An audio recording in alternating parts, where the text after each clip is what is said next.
Hi guys, welcome to the Wrestling Retrospective. In this video I'll do my review of WWE Money in the Bank.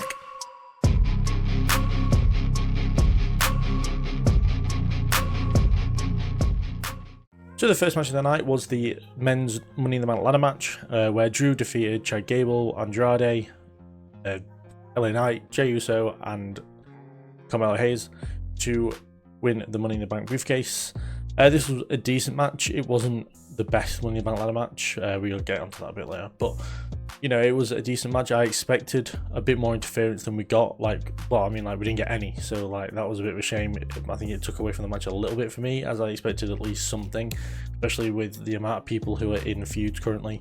You could have had Logan Paul cost LA Knight, you could have had the White Six cost Gable, you could have had the Bloodline cost Jey, we could have had Punk cost Drew, but no, we didn't get any of that. We just got a classic kind of like your bog standard, you know, good old Money in the Bank ladder match, which isn't necessarily a bad thing. All ladder matches, in my opinion, are all really good as a whole. We had some brutal spots. Andrade and Carmelo Hayes seemed to have it in for each other, as they did a brutal Spanish fly onto a ladder, and then later on in the night, Andrade did a powerbomb through another ladder to Carmelo Hayes, which looked awful. So yeah, they were like kind of like the big highlight, big spots of the night. And yeah, I think Drew McIntyre getting the win made sense storyline wise. Obviously, we know what happened with that. But did he need it? I don't think so. I feel like maybe Jey Uso or LA Knight could have used it a bit better. But, you know, as far as storyline goes, makes perfect sense to have Drew win this match. And then it was a decent match. I do wonder what the issues are between Andrade and Carmelo Hayes, as they seem to hate each other. But yeah, so as far as Money in the Bank goes, it was a classic Money in the Bank ladder match and very enjoyable. Following that, we had Sami Zayn successfully retain the Intercontinental Championship against Bron Breakker in a match that was pretty enjoyable and probably one of the better matches of the night. I enjoyed the quickened pace of this one compared to kind of the match that he had with Chad Gable. I thought Breakker had a great showing in defeat, but maybe should have taken more than one haluva kick. Felt like just doing one doesn't make much sense when I think Jey kicked out of 3 and I think Gable kicked out of more than one as well, so I don't know. So yeah, I think for me it kind of didn't make Breakker look good in that way, but everything else made him look great. You know, you could see he kind of learned from Sami Zayn's attack on Raw when he went to do the spear on the outside and Sami Zayn jumped over him, but he didn't go into the steps. He kind of stopped himself and did a beautiful jump onto the ringside area and then a jumping clothesline onto the table, which I thought was pretty cool. But yeah, I thought and also that you can tell that Breakker's getting better in the ring and just his awareness as a whole, as Sami went for a moonsault on the outside of the ring and he just caught him and stopped him from landing straight on his neck. So yeah, similar to how Logan Paul catched Rey Mysterio during their US title match, it was kind of a similar thing to that, except it would have been on the floor, not in the ring, which I assume would have been much worse. So yeah, thank God Bron Breakker was there for that. But yeah, Sami Zayn is like super duper Sami at the minute. Everything that gets thrown at him, he just keeps getting up from or kicks out of and all this other stuff. Like, I'm pretty sure Sami Zayn in a triple threat match could beat 2010 John Cena and 2015 Roman Reigns. Because, in my opinion, it just makes me laugh all the time that Sami is just getting beat on for ages. And his resiliency fucking kicks in. He presses fucking R1 and triangle. In like 2K, and suddenly he's fine and he goes on to win the match. And yeah, I wonder just who they're going to have beat him for the title, because at the minute he seems unstoppable in a kind of, in my opinion, in a kind of laughable way. But yeah, it's a decent Intercontinental title run. I don't know who he faces next at SummerSlam. Maybe they do the fatal 4-way that we thought we were going to get here between Zayn, Sheamus, Kaiser and Breakker. But yeah, I thought it was a decent match again, one of the better matches of the night, and Zayn retains the Intercontinental Championship. After that, we kind of heard inklings during the day that John Cena was in Toronto and might be making an appearance at Money in the Bank, and this turned out to be true, as he came out and Trish Stratus announced him, and it was a really cool moment until he held up that bloody towel and it said the last time is now, and the whole place in the arena, I'm pretty sure everyone at home kind of had their breath taken away. I know I did. I went silent for a bit as John Cena announced that he will be retiring from WWE next year. Next year will be his final year, and yeah, I think, man, for me, John Cena's like the guy who got me into wrestling. Like, my earliest memories of wrestling is him versus Edge in 2006. So this for me is like really sad, but I do look forward to seeing what he does in 2025. I'm not going to go too much into like what John Cena means to me and all that, because we still have another year with him. So once he has his final match, I may like do a separate video on it or something, because he is so important to me as far as being a wrestling fan. So yeah, I feel like this is gonna be a good run. I'm glad that they're kind of telling us 6 months in advance so we can all emotionally prepare for the depression that comes along with this final run. But yeah, I think he's gonna have some great matches. I'm hoping to see some kind of last time matches, you know, with the likes of Randy Orton, The Miz, CM Punk, Cody, and as well. See, I automatically want to say Edge, but we can't have Edge because he's in AEW. So, but yeah, I think it was good of them to kind of announce it before it got leaked. I thought that was a great idea from Triple H and that, and yeah, I look forward to the run he's going to have in 2025, but man, this is going to be also like the saddest year in wrestling, I think. After that, we had Damian Priest successfully retain the World Heavyweight Championship, as well as a failed Money in the Bank cash-in from Drew McIntyre. As yeah, the match itself, I'll talk about it in like 2 separate parts, but the match itself between Priest and Rollins was okay. Like, I was expecting so much more out of these two, but they spent so much time looking down the ramp constantly that it kind of took away from the match for me. Like, they clearly weren't concentrating on the match they were in and the importance of what was on the line here, which was obviously the World Heavyweight Championship. Priest could lose his place in Judgment Day. Rollins could never, Rollins can now never challenge for the world title again once Priest is champion. So it's, I don't know, there was more on the line other than waiting for Drew to come out. Like, it kind of spoiled, we all knew it was going to happen anyway, but it almost spoiled the surprise of Drew coming out at some point, because Priest and Rollins just would not stop looking down the ramp. Like, can you imagine if, you know, when Dolph Ziggler had the Money in the Bank for like what felt like nearly a year, you know, every time there was a world title match, the world champion was constantly looking down the ramp because Ziggler might come out. Like, it's just ridiculous. I don't know why they had that happen. Like, they should have thinking like, well, maybe he's not going to do it because he's not stupid enough to cash in on us. But yeah, I don't know. As I said, it took away from the match for me. Then we had the moment where Rollins pinned Priest pretty much. Priest didn't obviously kick out. There's probably some kind of angle somewhere where he did kick out or something, but yeah, I mean, it's a mistake. It's gonna happen. Like, okay, this is 2 pay-per-views in a row where a mistake has happened with Priest. You know, obviously he got his foot caught on the rope at Clash of the Castle.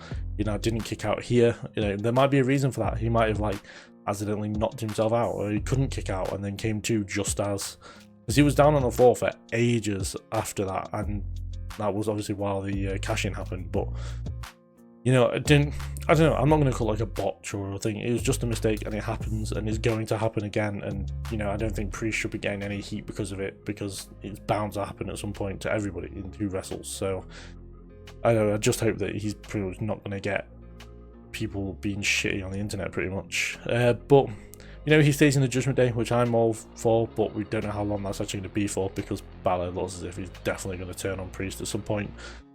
But yeah, Punk came in, cost Drew again, because obviously once it was made a triple threat match, there was no disqualification, therefore Punk could get involved all he wanted, and he beat the living fuck out of Drew McIntyre with the chair and the wires and the title.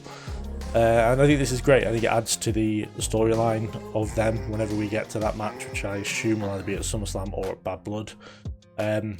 Does it waste Money in the Bank? I think there's an argument to be made there. Did Drew need it? Should Punk have just cost him Money in the Bank? Maybe, but I feel like, again, it's just the 3rd time Punk has cost Drew the World Heavyweight Championship. Like, I don't think we've had so many title costs in one feud.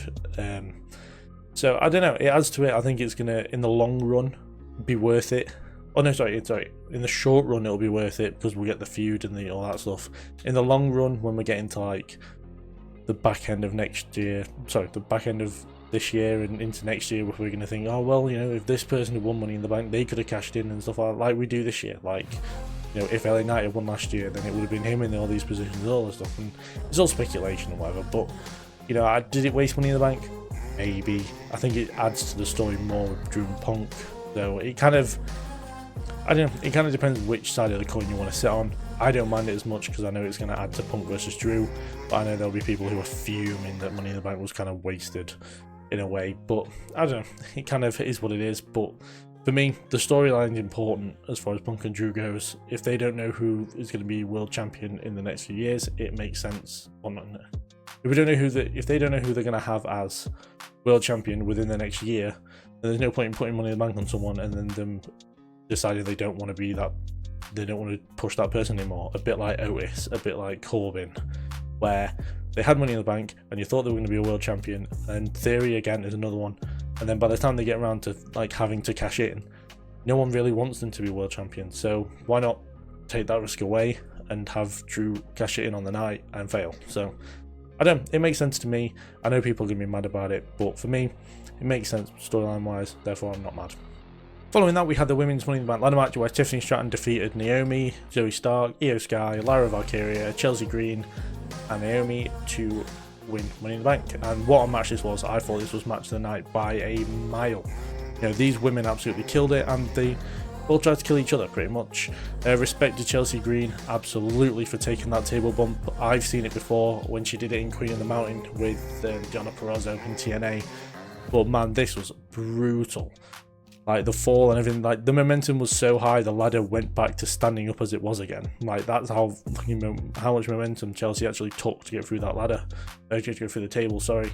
And the fact that she actually had to move herself, the ladder wasn't perfectly in line with the table, so she kind of had to jump early and move herself. So, you know, respect to her for taking that bump, and you can kind of see that she's fucking married to Matt Cardona doing that kind of shit. Io and Zoe like were out to kill each other as well. That kind of what looked like a kind of pile driver kind of thing or a Falcon Arrow type thing went, but not exactly, onto the ladder from on top of the ladder was brutal. And yeah, arguably I would put this as #1 in a Money in the Bank ladder matches list. I thought this was absolutely fantastic. Ironically, there is a video coming out soon about my favourite Money in the Bank ladder matches, but this obviously won't be included in it because it's from like 2023 to 2005. So, you know, this match won't be in it, but if this match was in it, it'd be fucking #1 because it was very, very good. But yeah, same. Tiffany Stratton being Miss Money in the Bank, perfect sense for me. I think, as a lot of people as well, if it wasn't going to be Chelsea, it had to be Tiffany Stratton. So when Chelsea got taken out by Tiffany Stratton at the end, it was kind of like a win-win for everyone, really. And yeah, I think Tiffany's going to make a great Money in the Bank holder. I even said it in a video I did maybe a month ago or so, where I said that she's probably favourite for me to win Money in the Bank, and I was right in that one. But yeah, I think she's going to be great. I think she's going to hold it for a while. I think she's going to be similar to Carmella, where she holds it for a decent amount of time. I don't think she's going to cash it on Nia Jax if that became a thing. I don't think Nia Jax is going to win the world title, or at least I hope not anyway. But yeah, for me, like Tiffany Stratton just as a heel and as a tactician just fits Money in the Bank perfectly, and when she cashes in, I think there's going to be a massive pop. So yeah, very much looking forward to seeing what Tiffany does as Miss Money in the Bank and then as a world champion. So those were my thoughts and opinions on Money in the Bank 2024. As a show overall, it was fine. I feel like, you know, a lot of stuff didn't live up to the expectation, which you would have thought took away from the event, but the matches were fine. You know, there was really nothing wrong with it, really. The Bloodline match, the men's Money in the Bank, they were fine. They were okay. Like, I don't know what else to say other than they were fine. Zayn and Breaker was good for the most part. Just getting really sick of this Super Sammy stuff. John Cena coming back was great. It was just sad that the circumstances were what they were, but I get it, and I feel like we're gonna have a great 2025 with Cena around. But the women's Money in the Bank was absolutely fantastic. Like, honestly, go watch it if you can. It is absolutely brilliant, and definitely the highlight of the night overall. And you know, go pay your respects to Chelsea Green. I'm surprised she was even standing after the event when we saw her leave the arena during the post show. But yeah, I think Tiffany Stratton has said it's going to make a great Miss Money in the Bank. The world title match was probably the most disappointing, just because I expected so much more out of Seth and Priest. I thought they were going to have an absolute banger match to prove Priest as a great world champion. Not that he isn't, it's just a case of he's not having like all-time matches on like Rollins, and probably Gunther will probably have when he takes the title from him at SummerSlam. And yeah, Drew got screwed again and then beat up Adam. Well, he didn't beat up Adam Pearce. He kind of elbowed Adam Pearce, and Wade Barrett had to literally restrain him away. So that would be fun. I feel like, you know, when we get to Raw, Drew's probably going to absolutely blow a gasket. So I look forward to watching that tomorrow night. But yeah, see, as a whole, Money in the Bank was fine. It's probably not one of the best pay-per-views of the year, but it probably will be down on the lower parts depending on what the second half of the year brings after SummerSlam and that kind of lull point we have. But yeah, I hope you all enjoyed.